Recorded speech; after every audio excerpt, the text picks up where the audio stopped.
I never imagined that after 40 years of marriage, the man I thought I knew would betray me in the most painful way possible. The love I had built, the trust I had in him, it all crumbled in an instant. What followed was not just the end of a marriage, but the unraveling of everything I believed to be true about myself, my friends, and my life. If you think you know where this story is going, think again. The truth is much darker, and the revenge, it's far from what anyone could expect. Don't forget to hit that subscribe button and let me know where you're watching from in the comments. I promise, you won't want to miss what's coming next. My name is Linda, and for the better part of my life, I thought I had it all. A wonderful husband, 3 children who were mostly well-behaved, and a beautiful home in a quiet suburban neighborhood. David, my husband, was everything a woman could ask for. Charming, supportive, a great father. Or so I thought. For years, I had been the quintessential wife, organizing family dinners, maintaining our home, and making sure everything ran smoothly. I kept things in order, while David worked long hours, always on the move, climbing the ladder of success. We were the picture of stability, the type of family others admired. Our house, a sprawling property tucked away in a leafy suburb, was a symbol of everything we had achieved together. Our children, now grown, had their own lives, leaving David and me to focus on each other. But, as time passed, I started to feel the weight of being forgotten. It wasn't a dramatic shift. It was subtle. A moment here, a glance there. The affection we once shared seemed to slip away without warning, and I could feel David's attention drifting to other places. I told myself it was nothing. A phase, maybe. After all, we'd been together for so long, but in my gut, something didn't feel right. My best friend, Sarah, had always been my confidant, the one person I could rely on through thick and thin. Over the years, our bond had only grown stronger. Sarah had been my rock, or at least, I thought she was. She was always there, ready to lend an ear, especially when David became busier with his work. It was Sarah who always reassured me that everything would be okay, that David was just stressed or going through a work phase. I believed her. After all, if anyone knew David, it was Sarah. But then, the small cracks began to appear. One day, while I was sorting through some paperwork in our office, I found a receipt hidden under a pile of bills. It was for a weekend stay at a resort. The dates? Well, they were the same dates David had been away for a business trip. At first, I brushed it off. There could have been a logical explanation, right? A work retreat, perhaps? But then I found another receipt, and another. All the same hotel, all the same time frames. My heart sank. I didn't want to believe it. My mind screamed at me to stop, to ignore what I was seeing. But deep down, I knew. I knew that something wasn't right. I couldn't ignore the nagging feeling anymore. David came home late that night, as he often did, and I watched him with a new lens. How long had this been going on? How many lies had he told me? He smiled, kissed my cheek, and sat down at the dinner table as if nothing had changed. But everything had changed. The man I thought I knew had begun to slip away. I felt it in my bones. I needed answers. But how do you confront the love of your life when you suspect the worst? How do you ask someone to explain themselves when all you have is your gut and a handful of receipts? I didn't know, but I was about to find out. As I lay in bed that night, the weight of everything crushing me, I decided that I had to face the truth. I wasn't going to sit back and pretend anymore. Tomorrow, I would ask him. The truth would come out. I had to know because I couldn't live in this uncertainty. But what I didn't know yet was that the truth was far worse than I could have ever imagined. The morning after my sleepless night, I tried to act normal. I made breakfast, poured my coffee, and set the table for David, as I had done countless times before. But I could barely swallow the food I was preparing. The quiet hum of our kitchen seemed louder than usual, almost suffocating. David, as usual, was rushing around, late for his day's meetings, his mind somewhere else. I tried to shake off the overwhelming feeling in my chest, but it was like a heavy weight pressing down on me. We didn't talk much at breakfast. His mind was preoccupied, and I felt like a ghost in the room. As he grabbed his coat to head out the door, I hesitated. My fingers trembled slightly as I set my coffee cup down. "David?" I called, trying to sound casual, like this wasn't the moment that could change everything. "I need to ask you something." He turned, his expression neutral, and I saw a flash of impatience in his eyes. "What is it, honey?" "I'm already running late." I swallowed hard, wondering if I had the courage to confront him now. At this moment, I didn't. Instead, I said something trivial. "Have a good day," I murmured, watching him walk out of the door as if nothing were wrong, as if the storm brewing inside me didn't matter. But as soon as the door clicked shut behind him, I felt the suffocating weight of everything that had been left unsaid. The shadows had crept in quietly, and now they were too big to ignore. The day dragged on, every minute heavier than the last. I tried to keep myself busy, organizing, cleaning, answering emails, but my mind kept coming back to the hotel receipts. I couldn't shake the thought that something was happening, something that had been happening for a while, right under my nose. How had I missed it? It wasn't until the evening that the first real crack in my calm facade appeared. Sarah called, as she often did. I had been avoiding her calls all day, not because I didn't want to speak with her, but because I didn't know how to face her. I wasn't sure if I was ready to ask the questions I had been avoiding for so long. When I answered, her voice was light, casual, too casual, as if everything were fine. "Hey, Linda, how's your day been? David told me you guys were going to take that weekend trip soon. You're still doing that, right?" The casual mention of that trip made my heart skip a beat. It was the same weekend David had stayed at that resort. Sarah had no idea I knew about it, and yet she was acting like it was all normal. Something about the way she said it didn't sit right with me. "Yeah," I said, trying to sound calm. "I was thinking about it. Actually, I've been meaning to ask you something." "Sarah." I heard her voice tighten a little, almost imperceptibly. "Of course, anything." I took a deep breath. The words were harder to say than I had imagined. "Sarah, have you and David been spending a lot of time together? Just the two of you?" For a moment, there was silence on the other end. Then she laughed, an awkward, nervous laugh. "What do you mean? Of course we've spent time together. We're old friends, you know that." I could hear the tension in her voice. She was avoiding the question. "Right," I said, my voice dropping. "I just feel like, I don't know, something's different. Something's been off lately. With David, I mean." There was another pause before she responded. "Oh, honey, I'm sure it's nothing. You know how he gets when work piles up. Maybe you're just overthinking it. Everything's fine." "Really?" But I knew better. Sarah was a master at deflecting, and for the first time, I wasn't going to let her manipulate me into believing that everything was fine. I needed more than just reassurances. "I don't think it's nothing," I replied, my voice shaking now. "I think it's something." She hesitated. Then, in a voice barely above a whisper, she said, "Linda, don't go looking for things that aren't there. It's all in your head." I could feel the blood rush to my face, and for the first time, I saw Sarah not as my best friend, but as someone who was hiding something. I didn't press her any further, not because I didn't want to, but because I knew I had to confront David directly. "Okay, I'll talk to you later," I said, my tone sharp. "I need to go." As I hung up the phone, a sense of dread washed over me. The shadows were deepening, and I knew I couldn't ignore them any longer. Sarah had just given me the final clue. My best friend, my confidant, she was hiding something from me, and somehow I knew I wasn't going to like what I was about to find. That night, I didn't sleep. I lay awake, replaying every interaction, every word, every glance. Something had changed between us, something deep and undeniable, and I was going to find out exactly what it was. The next day, I waited for David to come home. My mind was racing with a million thoughts, each one darker than the last. What would I say? How would I confront him? The questions burned in my chest, but I knew there was only one way to get the truth. As I watched the clock tick closer to evening, I felt a cold certainty settle over me. I was no longer going to wait. The truth would come out, whether David liked it or not. David came home that night, looking as charming as ever. He flashed his usual smile, kissed me on the cheek, and made some casual comment about how his day had gone.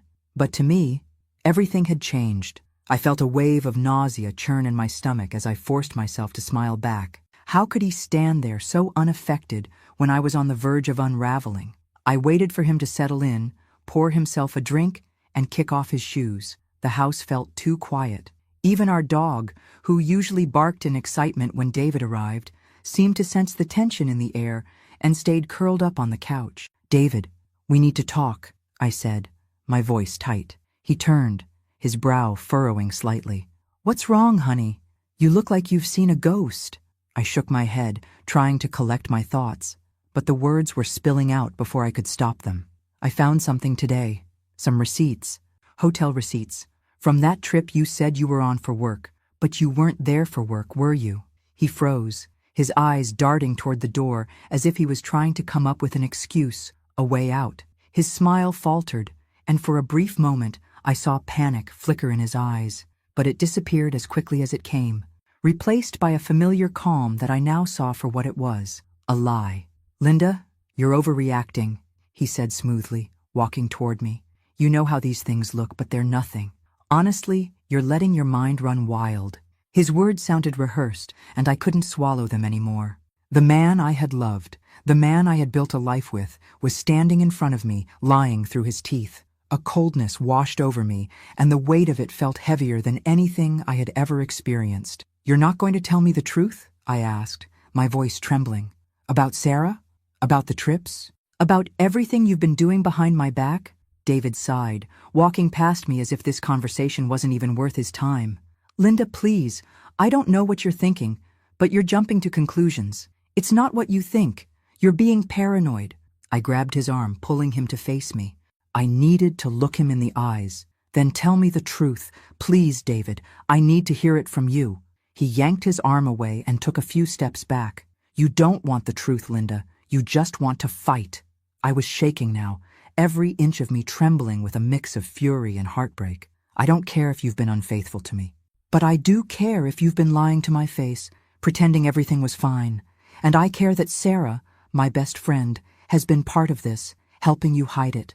David's expression changed, his usual calm slipping for just a fraction of a second. "It's complicated, okay? It wasn't supposed to happen this way.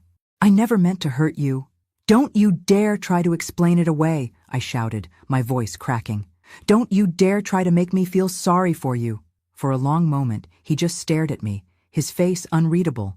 Then finally, he spoke. "You want the truth, Linda? Fine. Yes, I've been seeing Sarah, and I'm sorry. But it's over now. It wasn't anything serious, just a mistake." A mistake. Those two words hit me harder than any betrayal. It wasn't just a mistake. It was years of lies, years of deceit, all wrapped up in the form of the woman I had called my best friend.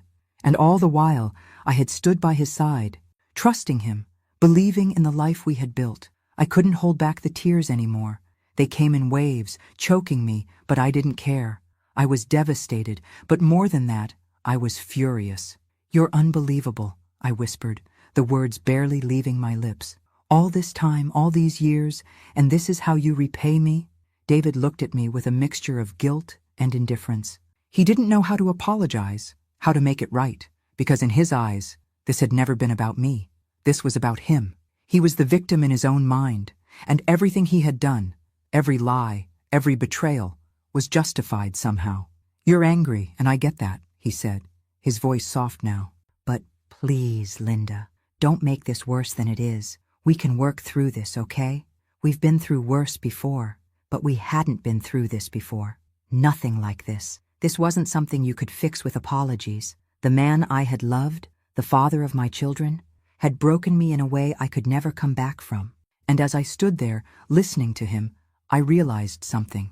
There was no going back. I didn't want to hear his explanations, his excuses. I didn't care anymore. I knew, deep down, that it was over. And as I turned away from him, walking out of the room, I made a promise to myself. I would not let him destroy me. I would not let his lies and betrayal define me. The woman who had been broken in that moment was gone. A new woman, one who had learned to survive, would rise from the ashes. But that would come later. For now, I had to process this. I had to absorb it, and for the first time, I needed to let myself feel the depth of the wound he had inflicted. I had to let it consume me for just a little while longer before I could burn it all to the ground. I knew one thing for sure. This was just the beginning. The following days blurred together in a haze of confusion, pain, and disbelief. David's words echoed in my mind like a broken record. "Yes, I've been seeing Sarah, and I'm sorry." I couldn't shake them. His cold admission, the way he casually dismissed everything we had built, gnawed at me. I was left in a storm of emotions, too angry to cry, too hurt to confront him again. It felt like my life had split into two parts, before I knew, and after. And the after was too painful to even imagine. But I had to know more. I needed to understand how deep the betrayal really went, how far back this had been happening. I wasn't going to live in the dark anymore, pretending everything was fine. If David could be so brazen with his lies, then I would find the truth myself. No more blind trust, no more pretending. I spent hours going through his things, picking apart his routine, examining every text message, every email, every conversation he'd had. What I found made my blood run cold. The receipts from the resort weren't just a one-off mistake. There were more, several more, and not just with Sarah, other women too. His infidelity had been a slow burn, something that had been happening under my nose for years. The hotel receipts stretched across several years, different women, different places. And the most chilling part? I hadn't known. I hadn't felt it. How was that even possible? How could I have been so blind? But it wasn't just the receipts.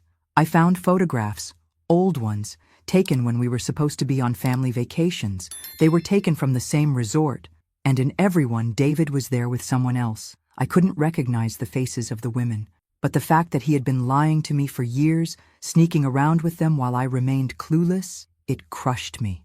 My hands trembled as I scrolled through the photos, my mind reeling. This wasn't just an affair. It was a betrayal so deep, so all-encompassing, that I didn't even know who the man in the photos was anymore. This was no longer the husband I had built a life with. This was a stranger. I wanted to scream, to rage, to confront him in the worst possible way. But I didn't. I couldn't. I wasn't going to give him the satisfaction of seeing me break down again. No. This time, I was done. The next evening, as I waited for David to come home from another long day of meetings, I knew it was time. I couldn't hold on to the lies any longer. I couldn't let him continue to manipulate me into thinking that I was overreacting, that this was all just a misunderstanding. When he walked through the door, I was sitting at the kitchen table, the receipts and photos spread out before me like a map of his betrayal. He paused, noticing the change in my demeanor. There was no warmth in his eyes, no familiarity, just a coldness that had settled between us. "Linda?" His voice held a nervous edge. I didn't say anything at first. I just stared at him, letting the silence hang in the air. I wasn't going to beg for answers anymore. I wasn't going to apologize for wanting the truth. Finally, I spoke. "How long, David? How long has this been going on?" His eyes flickered to the papers on the table, and for the first time, I saw real fear in his eyes. He swallowed hard, as if struggling to find the right words. "Linda, I can explain—" "No," I interrupted, my voice steady now. "There's nothing to explain. I already know everything. The hotel stays, the lies, the women. Sarah." His face turned pale, and for a moment, I thought I saw regret, real regret, flash across his features. But it was gone as quickly as it had come, replaced by the same self-preserving demeanor he always wore. "Linda," he began, his voice tight, defensive. "You don't understand. It wasn't supposed to happen like this. I never meant to hurt you. You have to believe me." "Believe you?" I repeated, my voice growing louder, more incredulous. "Do you even hear yourself, David? You're standing here, in my house, lying to me again. Again! How many times do you think I can forgive you? How many times do you think I'll just ignore the truth because you say you're sorry? I'm done with your lies. I'm done with your excuses." He took a step toward me, but I held up my hand, stopping him in his tracks. "No, you don't get to fix this. Not this time. You've broken something inside me that can't be repaired." I stood up, walking to the door. My hands were shaking, but my voice remained steady. "We're done, David. I can't be with someone who has lied to me this much, who has used me, humiliated me, and done everything behind my back while I believed in our marriage." He tried again to apologize, but I couldn't hear it anymore. The words were meaningless. They had been for a long time. With one last look at him, I walked out of the room, my heart pounding in my chest. I knew this was it, the end of everything, the end of a life I had spent decades building. But somehow, it didn't feel like the end. It felt like a beginning. That night, I couldn't sleep. The finality of it all hadn't fully hit me yet. David was still in the house, but I felt like a stranger in my own life. It was a quiet, suffocating kind of loneliness. But I knew, deep down, that it was a loneliness I had to go through to finally break free from him. There was no going back. There was no saving this marriage. All that was left now was what I was going to do next. And that, I realized, was entirely up to me. I wasn't going to let him get away with this. I had a plan. I would rebuild. I would rise from the ashes. But first, I had to let myself feel the weight of it all. Even if it was the hardest thing I had ever done. David might have thought this was over for me, but I knew better. This was just the beginning. I wish I could say that it felt like a weight had been lifted off my shoulders, but it didn't. The truth had come out, but the pain was still there, gnawing at me, spreading deeper with every passing moment. The anger, the humiliation, it all boiled inside me, and it seemed like nothing could soothe it. David, for his part, had tried to fix things. Of course he did. He was desperate. He had come to me on several occasions in the days following the confrontation, pleading for a second chance. But what he didn't understand was that the woman he was trying to convince to take him back didn't exist anymore. The woman who would have forgiven him had disappeared the moment I found the receipts, the photos, and the lies. He didn't get it. He never did. He was too focused on his own image, his own pride. And that's what made it easier to walk away. It was the realization that the man I had spent 40 years with wasn't really the person I had thought he was. The person I loved had been a lie. I didn't waste time trying to salvage the pieces of a broken marriage. I didn't even bother to listen to his excuses. He wasn't the man I needed anymore. Instead, I started making moves. David didn't know it yet, but I was already taking control of my life. I sold everything I could that was in both of our names, things I didn't care about anymore, things that had once represented a life we had built together. I sold off some of his prized possessions, too, things that I knew would hurt him. But it wasn't just the material things that mattered. It was about sending a message. I wanted him to feel the loss, feel the sting of his actions. If he thought that abandoning me would be easy, that walking away from all of this would come without consequence, he was wrong. When I sold the beach house, the place that had once been a sanctuary for us, where we had laughed and spent family weekends, it was the final act. I knew that it had been a place where he'd had those secret meetings with Sarah, and that thought alone made it all the more satisfying. I wanted him to lose it, to feel the sting of what he had done. That house was a symbol of everything that had gone wrong, everything I had been blind to. It was a fitting end. Of course, David didn't know that I was the one orchestrating his downfall. He still thought I was wallowing in my grief, that I was too weak to make any real moves. But the truth was, I was building myself back up. I was already plotting my own escape from the wreckage he had left behind. The first few weeks were tough. I'll admit that. There were days when I couldn't get out of bed, when the tears came without warning. I had to fight every day to stay focused, to remind myself that I wasn't broken, that I could rebuild myself. But I did. I fought harder than I ever had in my life. I went to therapy. I started working out again. And slowly, the woman I had once been, the woman I had lost in the midst of my marriage, began to reappear. I started to feel stronger, more like myself. But that wasn't the most satisfying part. No, the real satisfaction came from seeing David's life begin to unravel. He had been so sure of himself, so confident that everything would fall into place once he left me. But it didn't. Sarah, his new love interest, wasn't the safe, stable option he had thought she would be. She wasn't satisfied with being the other woman, and when she saw the opportunity to take more for herself, she took it. She had always been ambitious, but now she was pushing David aside for someone else. And just like that, David was left with nothing. Sarah, who he thought would give him a fresh start, dumped him for another man. The very same man who had been part of their betrayal all along. The irony of it was almost poetic. He had lost everything, his marriage, his home, his pride, and now the woman he had risked it all for was gone too. I wasn't there to witness it, but I could feel the weight of it all the same. I knew that David, the man who had once held so much power over me, was now struggling in the mess he had created. He was powerless, and for once, I was the one who held the cards. Meanwhile, my life was beginning to take shape. I started a new career, something I had always wanted to do, but never had the courage to pursue. I wasn't just surviving, I was thriving, and every day I felt more and more like the woman I had forgotten I could be. I didn't need David's approval. I didn't need anyone's approval. I was doing it on my own, without his shadow hanging over me. As the weeks passed, David's situation grew more dire. He had lost his job, his wealth, and now even his health was beginning to decline. The stress of it all was clearly taking its toll on him. Meanwhile, I was enjoying a new sense of freedom. I was making money, meeting new people, and feeling stronger than I had in years. I couldn't help but feel a sense of satisfaction as I watched him spiral. The woman who had been so weak, so desperate for validation and love, was no longer there. She was gone, and in her place was a woman who had reclaimed her power, her confidence, and her sense of self-worth. David had lost everything, but I had found everything I needed within myself. One evening, as I was out with friends celebrating my latest achievements, I received a call from an unknown number. It was David.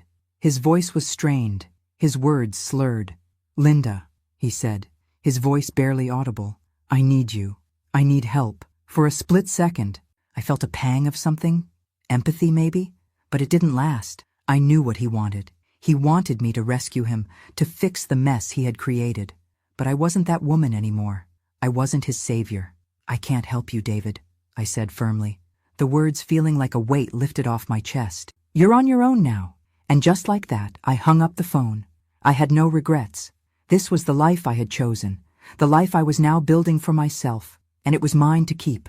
David was no longer my problem. I thought I had hit the bottom when I found out about David's betrayal. But the truth was, I hadn't even scratched the surface. The pain didn't come from the discovery of his affair.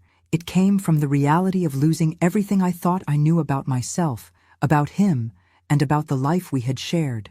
What I had been holding in my chest for so long was now rushing to the surface, threatening to drown me in its weight. I had always prided myself on being the strong one, the rock, the constant presence in David's life and in the lives of my children. I was the one who held everything together, the one who made sure the house ran smoothly and everyone was cared for. I thought that by doing all the right things, by being the perfect wife and mother, I would be rewarded with loyalty, love, and respect. But as it turned out, all my effort, all my devotion, had been nothing more than a disguise for David's lies and betrayal. And as for Sarah, she had been a part of that lie, wearing the mask of my best friend while stabbing me in the back. I spent the first few days after the confrontation numb. I didn't know what to feel. Anger? Yes, I was angry. But it wasn't just anger. It was the sense of having been robbed of my dignity, my time, and my belief in people. How could I have been so blind? How had I spent years of my life trusting a man who was deceiving me? How had I been so easily manipulated by someone who never even cared? Every little detail of our life together became a lie, a carefully constructed facade that hid the truth beneath it. The vacations, the anniversaries, the quiet evenings at home, none of it had been real. The love I thought we shared, a lie. The family we had built, a lie. Even Sarah, the one person who had always been by my side, was just another player in the game of deceit that had been unfolding right in front of my eyes. The realization hit me harder than anything else. It wasn't just about David and Sarah. It was about me, about how I had let myself be consumed by the roles I played, wife, mother, friend, at the expense of who I was. I had become so wrapped up in the image of the perfect life that I had forgotten to look beyond it, to see the truth of what was happening around me. I thought I was the person who had it all together, the woman who had everything, love, family, a home. But I wasn't that woman anymore. The real woman, the one I had lost along the way, was buried beneath years of expectations and self-sacrifice. I had given everything for others, and in return, I had been left with nothing. I wasn't just heartbroken, I was shattered. The first night after David left, I stayed up late, staring at the ceiling, trying to piece together the fragments of my life. I cried until there were no tears left, until I was exhausted and numb. But sleep never came. The house that had once been filled with laughter and warmth now felt empty. The silence was deafening. Every corner of the house reminded me of the life we had built together, the life I thought was solid, secure, unshakable. But it had been nothing more than an illusion. When I woke up the next morning, the weight of the night before was still heavy on my chest. I didn't want to get up, didn't want to face the reality of what had just happened. But I had to. I had children to think about, a life to rebuild, and for the first time in years, I had to focus on myself. That was when the anger really began to set in. I had spent too long pretending to be the perfect wife, the perfect mother, the perfect friend. I had sacrificed pieces of myself along the way, and in return, I had received nothing but betrayal. I wasn't going to let that be my legacy. I wasn't going to stay broken, wasn't going to let David's lies define me. I had to find a way to take back my power, and I would start by doing what I should have done years ago, taking care of myself. The anger, as overwhelming as it was, became my fuel. I didn't want to be the victim anymore. I wasn't going to wallow in pain or regret.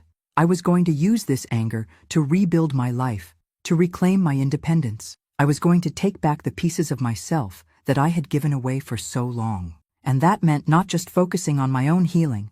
It also meant making David feel the consequences of his actions. I wasn't going to sit idly by and watch him move on with Sarah, while I was left to pick up the pieces of our broken life. He had hurt me, humiliated me, and I wasn't going to let him get away with it. That week, I made a decision. I started planning. David had always been the one in control, the one who made the decisions, the one who held the power in our relationship. But that was about to change. I was going to take back control.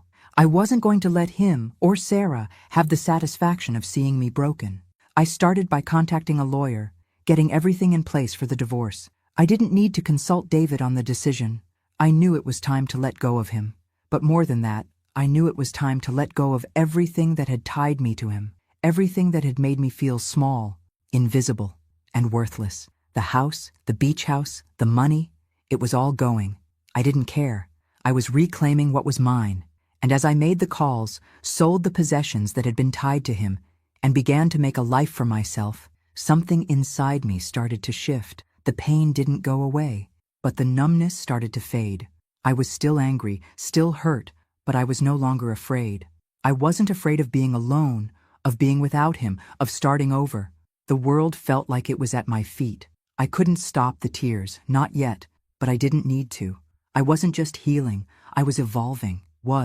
Every decision I made, every move I took, felt like a step toward my true self. I wasn't going to be a victim. I wasn't going to be the broken woman who had been left behind. I was going to be the woman who walked away from the wreckage, stronger and more determined than ever. And I was going to make sure David and Sarah would never forget the price of their betrayal. As the days turned into weeks, I began to understand something that had been hard for me to admit. David's betrayal wasn't just about him sleeping with Sarah. It wasn't just about the house, or the lies, or the humiliation. What hurt the most, what felt like the deepest wound, was the realization that I had been living in a lie for years. It wasn't just one affair. It wasn't just Sarah. David had been unfaithful to me for much longer than I had ever imagined. And when I began digging, when I started asking the right questions, I uncovered a truth I had never seen coming. David had been cheating on me for years, with multiple women, and Sarah wasn't the first. The gut-wrenching discovery came slowly. First, I found another set of receipts. Hotel bills, plane tickets, gifts. They were all from places I hadn't been, places I had never even known about. And they were from years ago, long before Sarah had entered the picture. That's when the nausea hit me. The life I had been so sure of, so certain of, was built on nothing but a string of lies. I wasn't just betrayed by one woman, I was betrayed by him, over and over again. The more I searched, the more I found. A few late-night phone calls that I thought were business calls were actually from lovers. Emails that I had never seen, messages buried in his inbox. Each one confirmed what I had been unwilling to see. I could barely breathe as I looked at the messages, each one more intimate, more secret than the last. David, the man who had once been my everything, had spent years lying, deceiving, and betraying me in ways I couldn't have imagined. My heart broke all over again. The shock of it was almost unbearable. How could I have been so blind? How could I have missed it all? And the worst part was, I had believed in him, believed in our marriage, in us. For all those years, I had stood by him, supported him, believed his lies. I had given him everything, and he had given me nothing but deceit. But as the truth began to settle in, something shifted inside me. The anger I had been holding on to, the overwhelming sense of betrayal, began to fade into something more powerful. This wasn't just about revenge anymore. It wasn't just about making him suffer. It was about my own redemption. It was about reclaiming my life, my identity, my sense of self. I had spent too long being the woman everyone else wanted me to be. The perfect wife, the perfect mother, the perfect friend. I had given everything to others, and I had lost myself in the process. But now, I was reclaiming the pieces of myself that I had sacrificed. I wasn't going to let David's lies define me any longer. I was done with being the victim. I wasn't going to cry myself to sleep over a man who didn't deserve me. I didn't want revenge in the traditional sense. What I wanted was freedom. I wanted to stand tall again, to feel strong, to take back everything that was mine. And in order to do that, I needed to face this truth head on. The next morning, I gathered the strength to sit down and really think about what I wanted to do. I made a list of everything I had to let go of, everything I had to rebuild. But most importantly, I wrote down what I wanted for myself, what I deserved. And for the first time in a long time, I allowed myself to dream about a future where I wasn't defined by David's betrayal. As I sat in the quiet of the house, looking at the papers spread before me, I realized that this wasn't just the end of my marriage. It was the end of a life I had outgrown. This was my chance to start over, to finally live the life I had been too afraid to pursue. It wouldn't be easy, but it would be mine. And that was the most liberating feeling I had ever had. David, for his part, was still trying to make sense of everything. He didn't understand how I could just let go so easily. He kept coming around, trying to fix things, to convince me that he was sorry, that he would do anything to make it right. But I wasn't interested in his apologies anymore. I didn't want his pity. I didn't want his remorse. I wanted him to understand one thing. I had already made my peace with everything, and that peace didn't include him. One afternoon, I ran into him while I was out for a walk. It had been weeks since we last spoke, and seeing him again made my stomach twist in an odd mix of anger and relief. He looked lost. His face was haggard, his clothes more disheveled than I had ever seen. He had clearly been struggling, clearly suffering from the aftermath of everything he had done. "Linda," he said softly when he saw me, his voice strained. "Can we talk?" I didn't want to talk. I didn't want to hear his excuses or listen to his pleas for forgiveness. But I stopped, just for a moment, because I needed to hear him. I needed to hear him admit, one last time, what he had done. "You don't get to fix this, David," I said, my voice calm but firm. "You've already broken me, and there's no going back from that." He looked at me, his eyes wide, as if trying to understand how I could be so composed. But that was the point.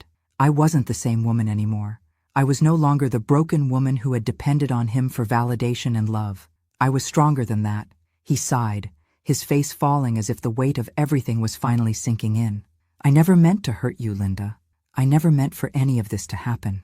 I looked him dead in the eye. "But you did, and now you're going to have to live with it." I turned and walked away, leaving him standing there, just as broken as I once had been. And for the first time in my life, I didn't look back. As the weeks passed, I continued to rebuild. I went back to therapy, joined a new gym, and started making plans for my future, plans that didn't involve David. And with every step forward, I felt stronger, more confident, more like the woman I had once been before all of this. David was still in the wreckage of his own making. His life was crumbling around him.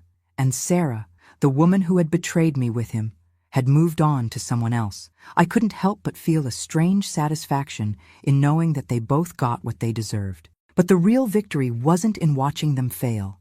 It was in watching myself rise again. I was no longer defined by their lies. I was defined by my own strength, my own ability to survive, to thrive, and to rebuild. I wasn't going to be a victim anymore.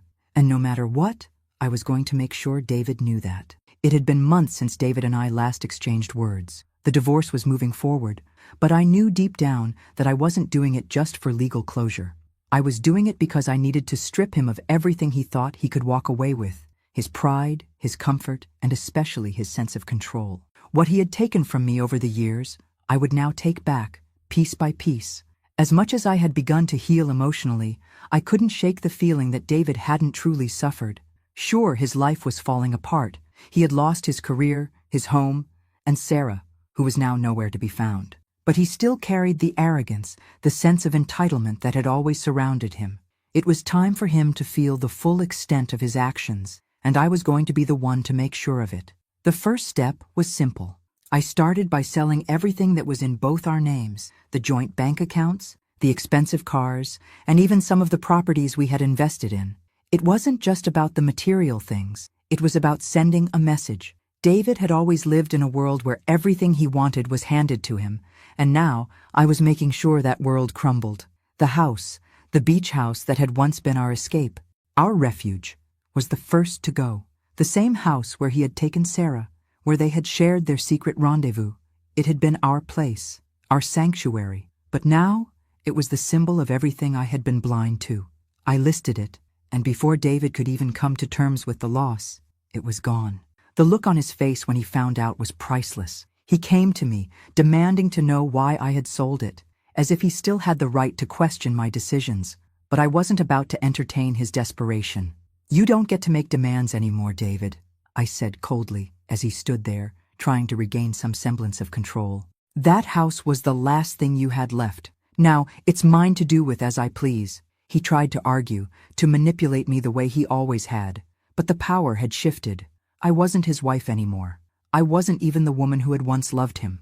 I was someone new, a woman who knew her worth and wasn't afraid to take what she deserved. He left that day, his face red with anger and humiliation, but I felt nothing but a quiet satisfaction. It wasn't just about the house. It was about stripping him of his ability to hide behind the life he had created at my expense. The next step came soon after. I filed for a larger share of the assets. I wasn't going to let him walk away with what he had gotten so easily over the years. It wasn't about the money. It was about showing him that he couldn't take me for granted anymore. The more I pushed, the more David fought, and it felt good to see him lose his footing.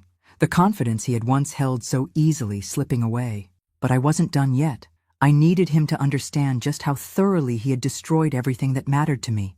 And the only way to do that was to make him feel the consequences of his actions, the emotional toll, the social consequences. He had humiliated me with his infidelity. Now it was my turn. I began reaching out to some of the people who had once been part of David's inner circle, friends of his, business associates, people who had admired him from afar. They didn't know the truth. They didn't know how much of his life was built on lies, and I was more than willing to share the truth with them. I wasn't doing it out of spite. Well, maybe a little. But it wasn't just about revenge. It was about my healing, about standing in the light of everything I had learned, and finally owning my story. If David was going to live in a world of secrets, then I was going to make sure that world came crashing down around him. I wasn't going to let him go unscathed. Not this time. It wasn't long before whispers started. People began talking about David's infidelities, his lies, his arrogance. His reputation, which had once been so carefully crafted, began to crumble. The businessman who had been admired for his success was now seen for what he truly was, a man who had betrayed the very people who had supported him. David didn't know how to react. He tried to salvage his image, to make excuses, but the damage had already been done. People started pulling away from him. His phone stopped ringing. Invitations to business meetings and social gatherings dwindled. And the harder he tried to hold on to the life he had once taken for granted, the further it slipped from his grasp. But I wasn't finished. Watching his world crumble wasn't enough. I wanted him to feel the way I had felt, the ache of losing everything you thought you could rely on. I wanted him to understand the depth of his betrayal, to realize that nothing would ever be the same again. The final piece of my plan was simple, but it was the one that would hit him the hardest. I reached out to Sarah. I didn't contact her out of revenge. I was beyond petty confrontations. But I knew something that David didn't. I knew that Sarah had moved on. She had found someone else. And this time, it wasn't just another affair. She was gone for good. When I called her, I kept it short and to the point. I wasn't interested in rekindling a friendship. Those bridges had long since burned. I simply told her the truth. "He's alone now, Sarah. He's going to need you to help him pick up the pieces. But he's not worth it." I hung up before she could respond. David eventually found out that I had spoken to her. He came to me, furious, demanding an explanation. But I didn't care anymore. I didn't care about his anger or his accusations. I was done trying to appease him. "Everything you've built is gone," I said, watching his face twist in disbelief. "You're alone now, David, and you'll stay that way. Sarah isn't coming back. She's gone for good, and I'm not going to save you anymore." And for the first time in years, I saw the man I had once loved shrink in front of me. He wasn't the powerful man who had once controlled my life. He was a broken man, and it was the most satisfying thing I had ever seen. The satisfaction wasn't in his downfall. It was in mine. I had taken control of my own life. I had reclaimed what was always mine. David had no idea how far I was willing to go to regain my power. But now, I knew that I was stronger than I had ever been before. And as I walked away from the wreckage of my marriage, I felt free for the first time in years. This wasn't just about revenge, it was about freedom. And I was finally free.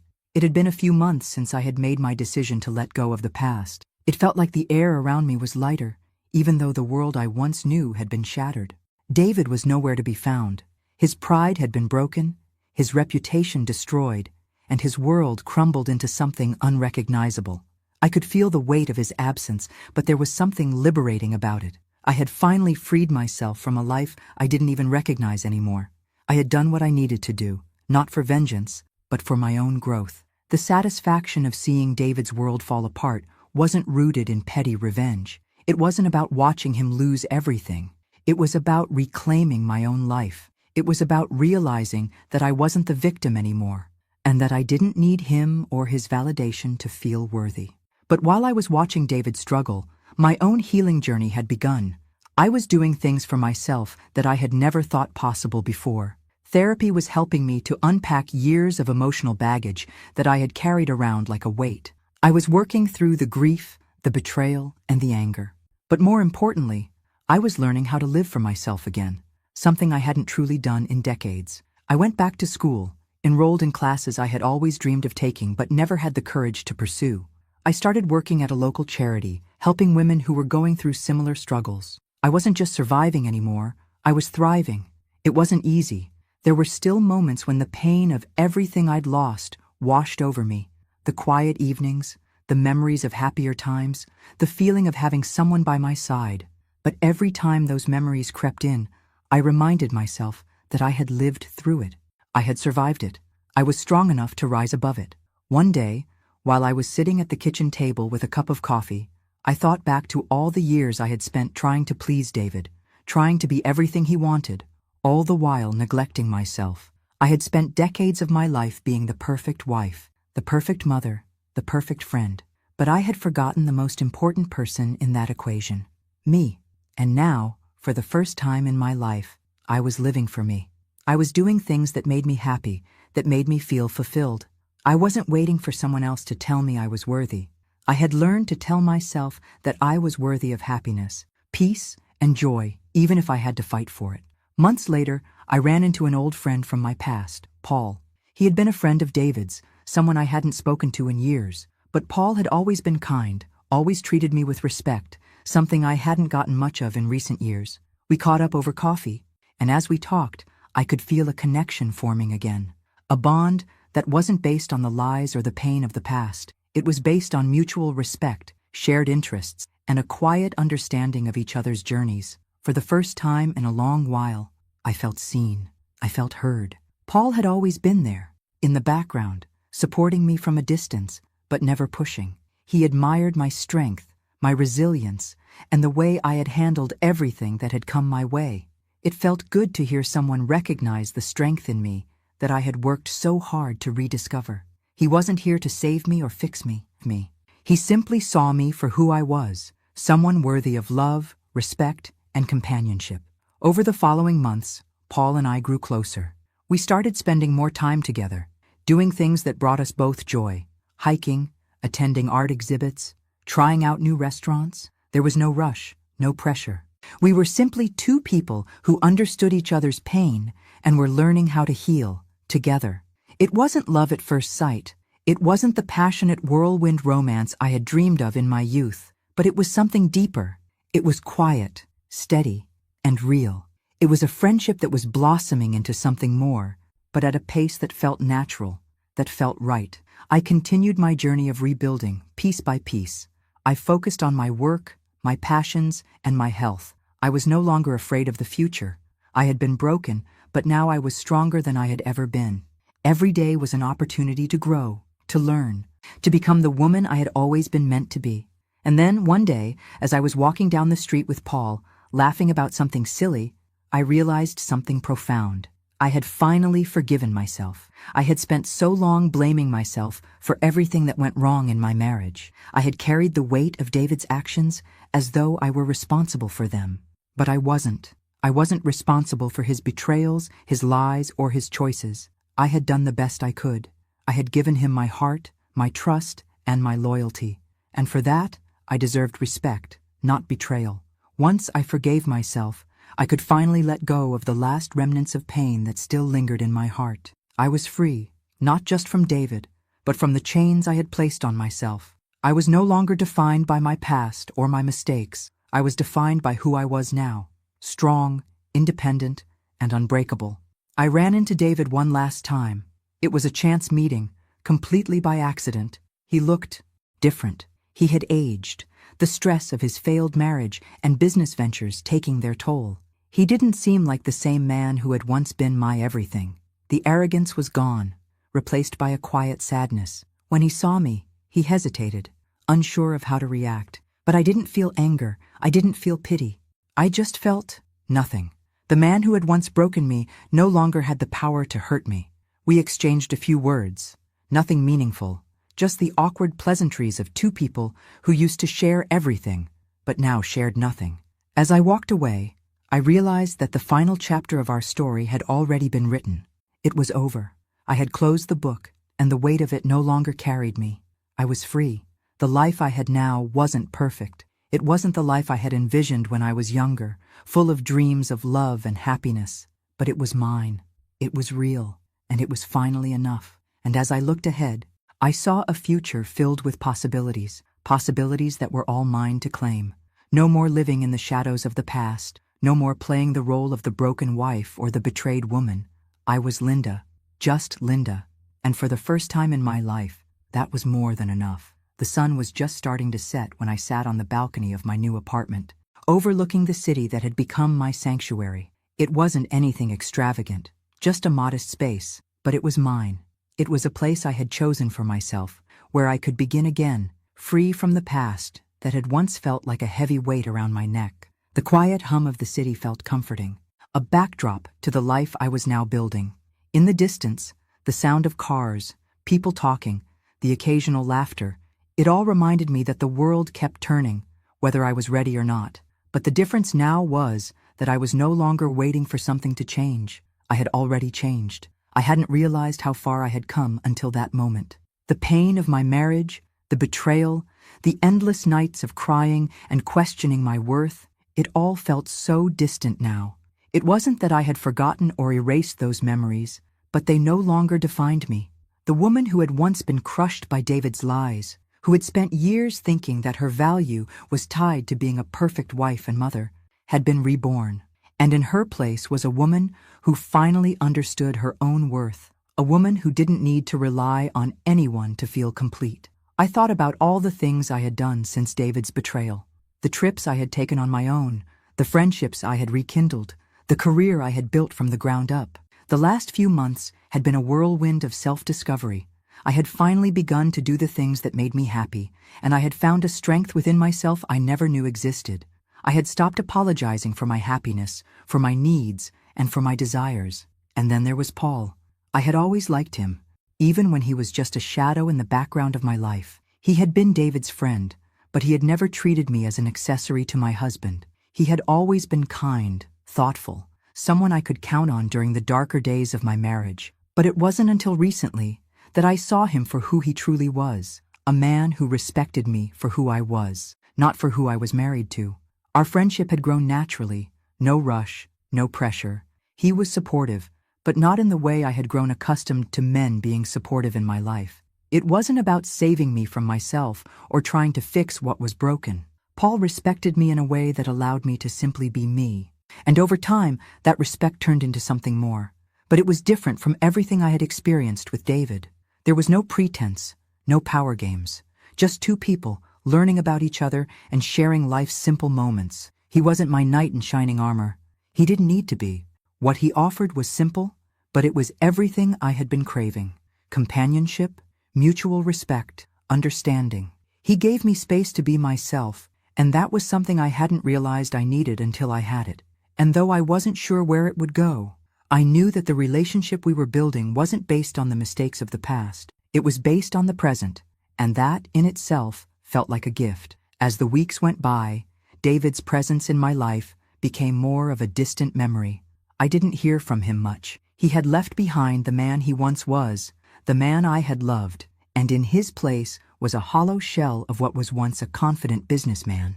But I didn't feel pity for him anymore. I didn't feel anger.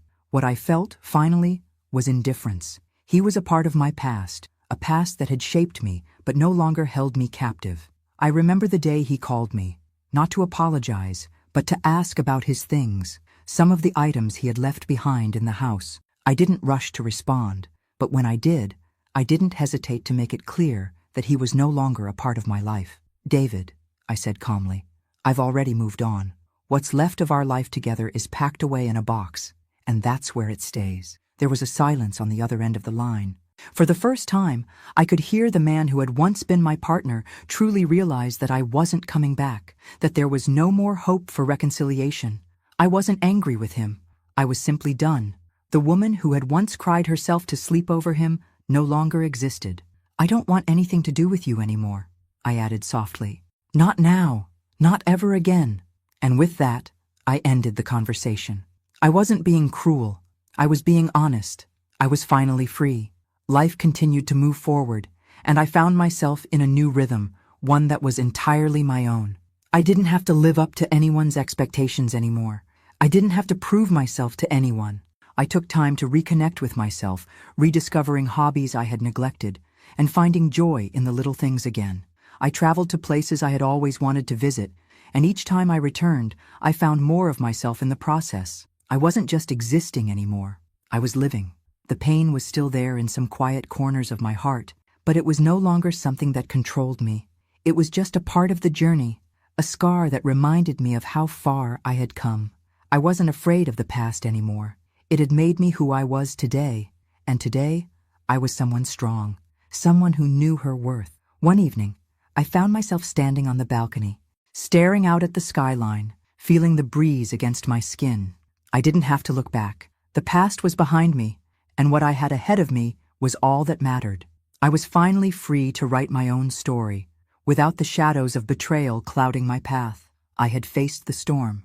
I had walked through the fire. And now, here I was, stronger, more resilient, and ready to embrace whatever came next. It was my time, and I was finally ready to live it. The future was wide open, and for the first time, I didn't need anyone else to show me the way. I had found it myself, and that was enough. The months had passed, and as much as I had moved forward, there were still days when the weight of everything I had been through seemed to hit all at once. It wasn't that I hadn't found peace. It was that I had found something far more meaningful, the strength to live a life I controlled, the pain, the betrayal. It all felt like part of the old me now, like a chapter in a book I had finished reading. But there were days when I could still feel the faint echoes of those chapters, the ones that hurt, the ones that almost broke me. But now, I saw it all differently. I saw it as a test, as the fire that had forged a version of myself that I didn't even know was possible. I wasn't just surviving anymore. I was thriving.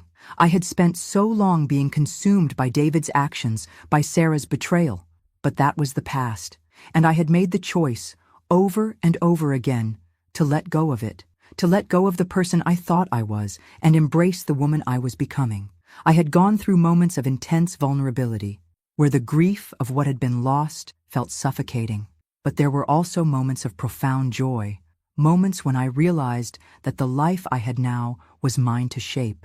The future was in my hands, and for the first time in a long time, I felt empowered. I was no longer trapped in the story of David and Sarah's betrayal. I was creating my own story, and it was far more powerful than I had ever imagined. Paul and I had continued our quiet, steady journey together. We weren't rushing anything, but the connection between us had deepened in ways that surprised me. With him, I didn't feel the pressure to be anything I wasn't. There was no drama, no games, just two people figuring out who they were, together, without the weight of past relationships dictating what we should be.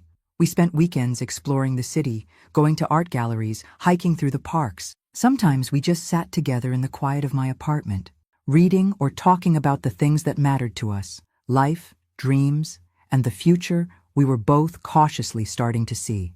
There was no rush, no pressure to become something we weren't. It felt good to simply be.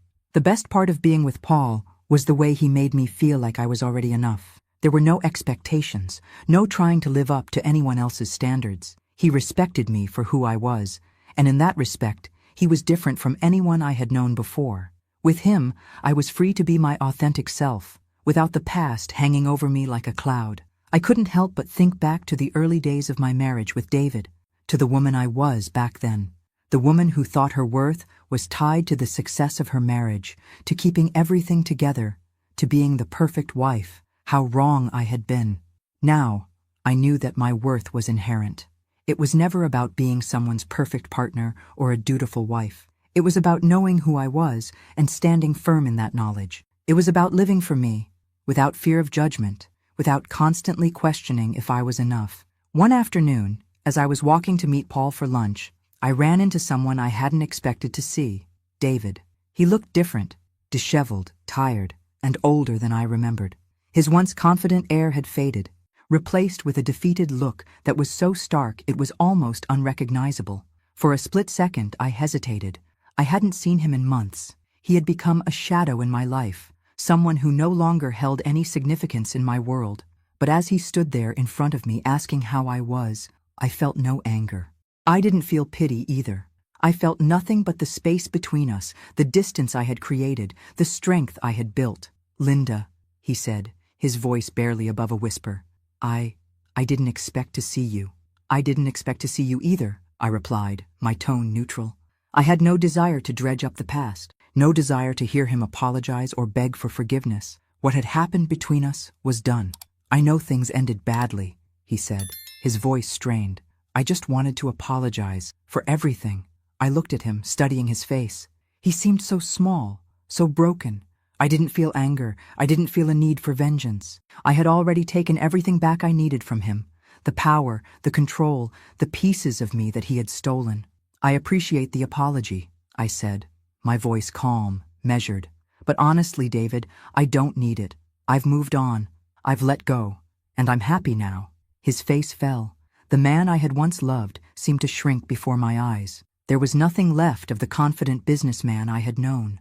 There was just a man who had lost everything, including himself. "I just wanted to say I'm sorry for what I did to you," he said again, his voice faltering. "I know you're sorry," I said, "but the truth is, I'm no longer the person you betrayed. I've changed. I've moved forward, and I'm at peace with that." There was a long pause, and I saw the realization hit him. This wasn't just an apology I was accepting. This was closure, for both of us. "Goodbye, David," I said softly, stepping around him and continuing on my way, and with that, I finally let go. For good. The future stretched out before me, wide and full of possibilities. I wasn't weighed down by the baggage of my past anymore. I wasn't waiting for some external validation. I had found everything I needed within myself, and for the first time in my life, I felt free. I wasn't looking for a perfect life. I wasn't searching for someone else to complete me. I was complete on my own. And as I walked forward, I did so with the quiet confidence of a woman who had been through the fire and come out stronger on the other side. I had reclaimed my life, my power, and my peace, and now I was finally living it. It's strange, you know, how life can change in ways you never expect. There was a time when I thought I had it all figured out, when I thought I knew what my future held, but life had other plans. And now, as I look back on everything that's happened, I realize that the journey I've been on, the one I never could have predicted, was the most transformative of all. I had always believed that the end of my marriage with David was the hardest thing I would ever face. And don't get me wrong, it was hard, but it wasn't the end of me. It wasn't the end of my happiness or the beginning of some endless sorrow. It was just a chapter, one that needed to be closed so a new one could begin. The woman I had been during that marriage was lost in so many ways. She was the version of me that thought her value was tied to a man, to a relationship.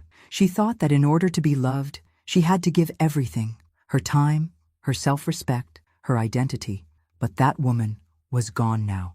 And the woman standing here today is stronger, more confident, and more sure of her own worth than ever before. I still remember the first few months after the divorce, the emptiness that filled the house. There were times when I felt completely lost, like I had nothing left. But then there were moments of clarity. I realized that in those quiet moments, I was finding myself again. I was discovering who I was without the labels of wife or mother. I had spent so many years defining myself by others' expectations, but now I was finally able to ask myself the question I had never truly asked before. What do I want? And the answer, at first, was simple. I wanted peace. I wanted to heal. I wanted to be okay. But as I started to put the pieces back together, I realized that there was something more, something even deeper. I wanted freedom. Freedom to live life on my own terms. Freedom to explore new passions. Freedom to find happiness in the small moments without needing anyone to validate my worth. Months turned into a year, and during that time, I continued to rebuild. I had days of doubt, days when the shadows of my past crept back in, but each time I reminded myself that I had survived. I had overcome the worst, and now I was the one who controlled the narrative of my life. My relationship with Paul had blossomed in ways that I hadn't expected, but it was different from anything I had experienced before. We weren't rushing into anything. We didn't need to. There was no pressure to live up to some romantic ideal. It wasn't about needing someone to fill a void. It was about companionship, mutual respect, and the space to grow together. We supported each other in ways I hadn't known were possible, and that, in itself, felt like a gift. What I realized in all this was that I didn't need someone else to complete me. I had always been complete. I had just forgotten that along the way. As I sat in the park one afternoon, looking around at the life I had built for myself, it struck me how much had changed in just a few years. I had gone from being the wife of a man who betrayed me to a woman who had found her strength, her independence, and her peace. The journey wasn't easy, but it was mine, and I was proud of it. The wind rustled through the trees, and I took a deep breath, feeling the cool air fill my lungs. I had come so far, further than I had ever imagined, and there was still so much to look forward to. The future didn't scare me anymore. I didn't need to fear being alone. I didn't need to fear what would come next, because I knew that whatever it was, I would handle it. As the sun began to set, casting a warm, golden glow across the park, I realized that for the first time in a long while, I wasn't looking back. I wasn't holding on to the past. I was looking ahead, toward the life I was creating step by step. I had found a sense of peace that I didn't know I was capable of, and I was proud of who I had become. I stood up, feeling the cool grass beneath my feet, and began to walk slowly back home. I was no longer defined by the mistakes of others, or by the years I had spent trying to please someone who could never truly see me. I was free. I was finally free to live life on my own terms, to chase my dreams, to laugh without guilt, and to love without fear. The woman I had once been had been through the fire, but she had emerged stronger, more resilient, and more ready than ever to embrace everything life had to offer. And as I walked into my apartment, ready to continue this beautiful new chapter, I realized that I had everything I needed. I was enough. I had always been enough. And for the first time, I felt truly, deeply free.